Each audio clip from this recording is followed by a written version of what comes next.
भाई बारिश है, मैं समझ रहा हूं, मगर आवाज ऐसी नहीं होनी चाहिए। दोनों हाथ उठाकर समग्र राजस्थान के किसान और सहकारिता को मजबूत करने के संकल्प की मुट्ठी भींचिए और प्रचंड आवाज से बोलिए, भारत माता की, भारत माता की। आज के इस सहकारिता सम्मेलन में मेरे साथ मंच पर उपस्थित श्रीमान भजनलाल शर्मा जी, मुख्यमंत्री राजस्थान सरकार, राजस्थान की पूर्व मुख्यमंत्री जिन्होंने राजस्थान के विकास को हरदम आगे बढ़ाया, श्रीमती वसुंधरा राजे सिंधिया जी, मेरे साथी मंत्री, यहीं के जनप्रतिनिधि श्रीमान गजेंद्र सिंह शेखावत जी, श्रीमती दिया कुमारी जी, माननीय उप मुख्यमंत्री राजस्थान सरकार डॉक्टर प्रेमचंद बेरवा जी, माननीय उप मुख्यमंत्री राजस्थान सरकार, जिनके निमंत्रण पर मैं आज यहां आया हूं, भाई गौतम दत्त जी, हमारे प्रदेश भाजपा के अध्यक्ष श्रीमान मदन राठौड़ जी, श्री आशीष कुमार भूतानी, सचिव सहकारिता श्री सुधांशु पंत जी, मुख्य सचिव राजस्थान, और आज इतनी बारिश में जहां तक नजर पड़े मुंड ही मुंड दिखाई पड़ते हैं, इतनी बड़ी संख्या में आए हुए सभी सहकारिता के कार्यकर्ताओं को मेरा प्रणाम। अरे हो गया भाई, सुन लिया, तुझे देख भी लिया, अब थोड़ा शांति रखो। भाइयों बहनों, सबसे पहले वीरता, देशभक्ति और धर्म संरक्षण के प्रति बलिदान की इस महान भूमि राजस्थान को मैं प्रणाम कर कर बात की शुरुआत करना चाहता हूं। यही भूमि है जिसने वीर राणा सांगा, महाराणा प्रताप, वीर दुर्गादास राठौड़, पृथ्वीराज चौहान, महारानी पद्मिनी, पन्ना दाई और भामाशाह जैसे दानवीरों को भी जन्म दिया। और आज भी देश की सीमाओं की सुरक्षा की जब बात आती है, सबसे ज्यादा जवान जिन राज्यों में से जाते हैं, उसमें से एक मेरा राजस्थान है। ये राजस्थान की वीर भूमि, मैं राजस्थान की वीर भूमि को प्रणाम कर कर मेरी बात की शुरुआत करना चाहता हूं। आज परमवीर चक्र निर्मल सिंह सेखों की जन्मतिथि है। निर्मल सिंह जी ने अतुल्य पराक्रम कर कर अपनी मातृभूमि की रक्षा के लिए साहस और शौर्य और बलिदान दिखाया। मैं निर्मल सिंह जी को भी मनपूर्वक श्रद्धांजलि देना चाहता हूं। भाइयों बहनों, 2025 का वर्ष सहकारिता वर्ष के रूप में मोदी जी ने ही इसका अंतर्राष्ट्रीय सहकारिता वर्ष का उद्घाटन किया। जब यूएन ने तय किया और एक सर्च किया गया कि सहकारिता वर्ष की शुरुआत कौन से राज्य से की जाए, कौन से देश से की जाए, तो उन्होंने हमारे भारत को पसंद किया और मोदी जी ने सहकारिता वर्ष का उद्घाटन किया। और आज सहकारिता वर्ष के उपलक्ष्य में 24 अन्न भंडारण गोदाम, 64 millets outlets, Gopal credit card योजना के तहत ऋण का वितरण, दूध उत्पादक समितियों को माइक्रो एटीएम का वितरण, 2 उत्कृष्ट पैक्सों का सम्मान, प्राइमरी डेयरी कोऑपरेटिव सोसाइटी का ऑनलाइन पंजीकरण और दीनदयाल उपाध्याय गरीबी मुक्त अभियान की सफलता की कहानियों के पुस्तक का विमोचन, ये सारी चीजें यहां पर हुई हैं। जब आज राज्य भर से सहकारिता के साथ जुड़े हुए नेता और कार्यकर्ता आए हैं, मैं आप सभी को कहने चाहता हूं कि विगत 100 साल के अंदर सहकारिता ने देश के विकास में बड़ा योगदान दिया है, मगर आने वाले 100 साल सहकारिता के 100 साल है। हर गांव, हर विकास, हर गांव, हर गरीब, हर किसान तक सहकारिता को पहुंचाने के लक्ष्य के साथ नरेंद्र मोदी जी ने केंद्र सरकार में एक स्वतंत्र सहकारिता मंत्रालय स्थापित किया है। आज 98% ग्रामीण क्षेत्र में सहकारिता की सक्रिय भूमिका है। देश का धान और गेहूं की खरीदी में लगभग 20% योगदान सहकारिता का है।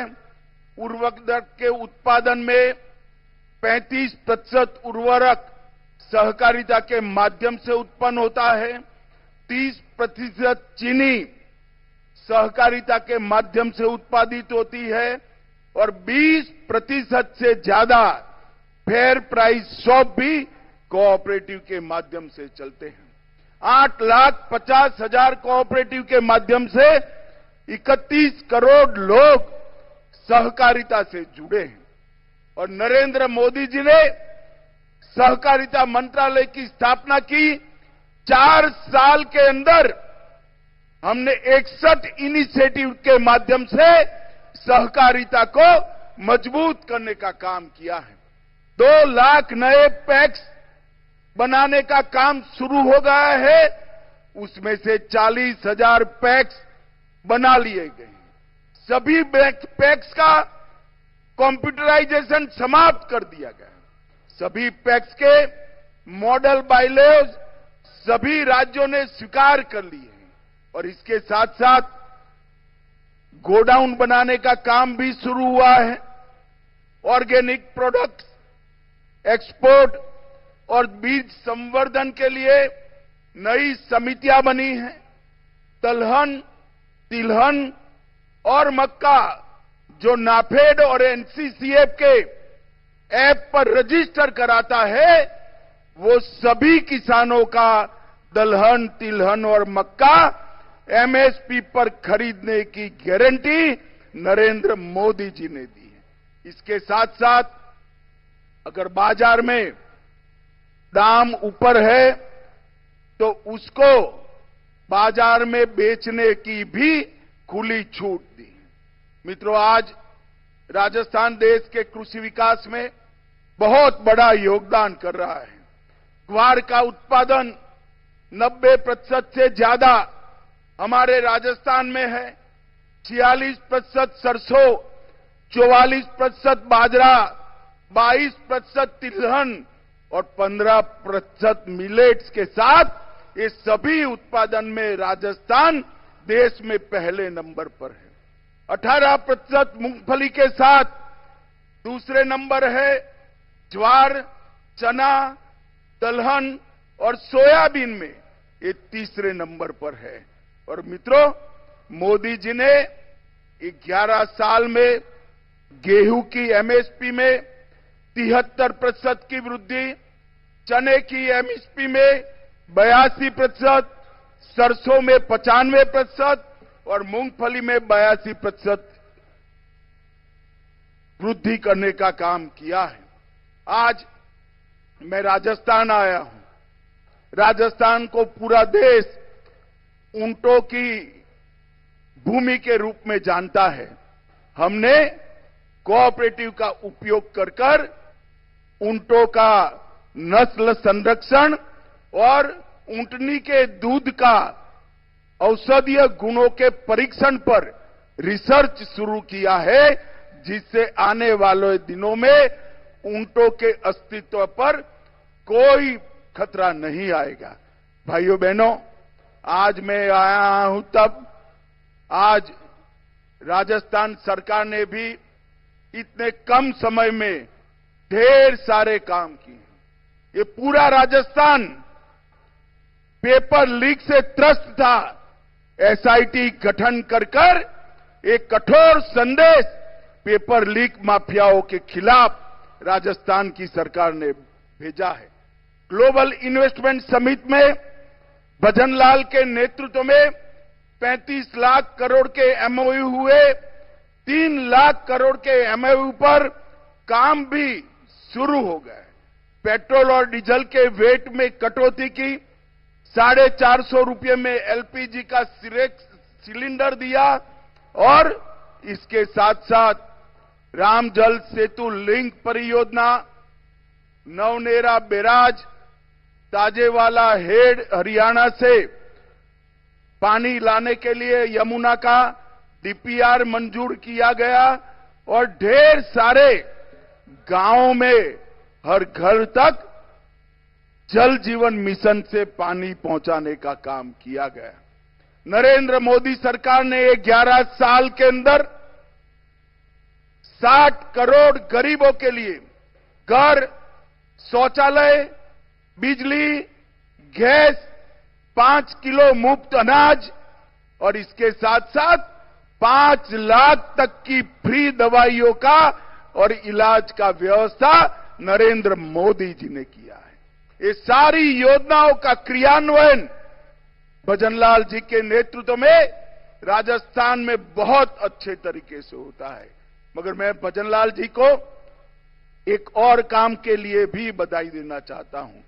इन्होंने सहकारिता के सारे इनिशिएटिव में राजस्थान को देश में 1 से 5 नंबर में लाने का काम हमारे भजनलाल शर्मा ने किया है और आज राजस्थान में सहकारिता मजबूत हो रही है।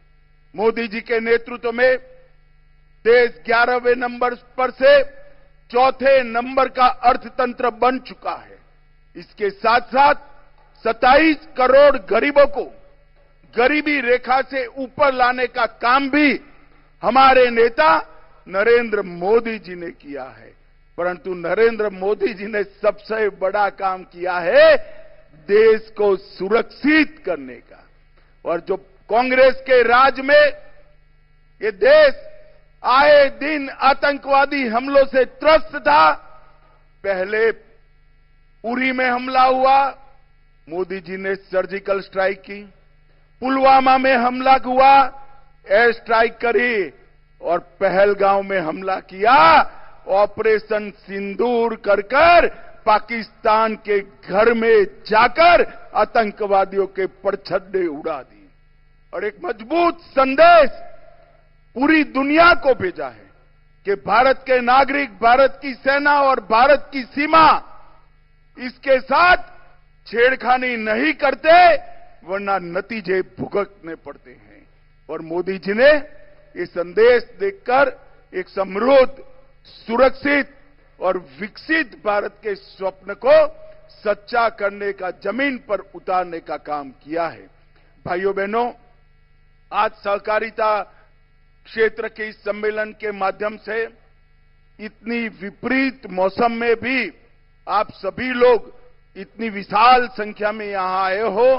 मैं हृदय से आप सभी का बहुत बहुत अभिनंदन करता हूं और विश्वास दिलाता हूं भारत सरकार और राजस्थान सरकार मिलकर राजस्थान के सहकारिता आंदोलन को और मजबूत करेंगे।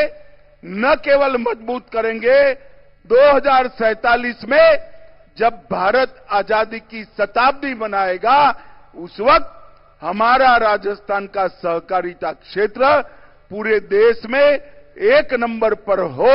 इस तरह से इसका मजबूत खाका बनाने का काम करेंगे। मैं फिर से एक बार आप सभी का धन्यवाद करना चाहता हूं कि सहकारिता क्षेत्र को मजबूत करने के लिए 2025 के वर्ष सहकारिता वर्ष को मनाने के लिए आप इतनी विपरीत मौसम में यहां आए हैं। आप सभी का बहुत बहुत धन्यवाद। एक बार फिर से ऑपरेशन सिंदूर जिन्होंने किया वो सभी सेना के जवान और जिन्होंने ये मजबूत निर्णय किया वो नरेंद्र मोदी जी के लिए दोनों हाथ उठाकर भारत माता का जयकारा लगाइए। सभी लोग अंत तक दोनों हाथ उठाए, जरा हाथ उठाओ भाई, मुट्ठी भींचो और प्रचंड आवाज से बोलिए, भारत माता की वंदे वंदे वंदे। आप सभी का बहुत बहुत धन्यवाद। आपका मनपसंद चैनल न्यूज यूएनआई अब आ रहा है जियो टीवी पर भी। चैनल नंबर 3003, उसके साथ अब हम उपलब्ध हैं ओटीटी प्लेटफॉर्म्स पर, जैसे rock TV, Zinger TV, play on TV, ईवावा, D2H live TV, world TV, Nexa Zee TV HD, TV HD1, googly TV, star on TV, FTV, solid TV box, crick star, rose news, Chanakya world TV. इसके अलावा हम आपके साथ जुड़े रहेंगे social media pages पर, जो है हमारे Facebook UNI news Hindi, UNI news Bangla, उसके साथ लिंक्डइन और इंस्टाग्राम पर भी। यही नहीं, इसके अलावा हम आपके साथ जुड़े रहेंगे यूट्यूब के माध्यम से भी।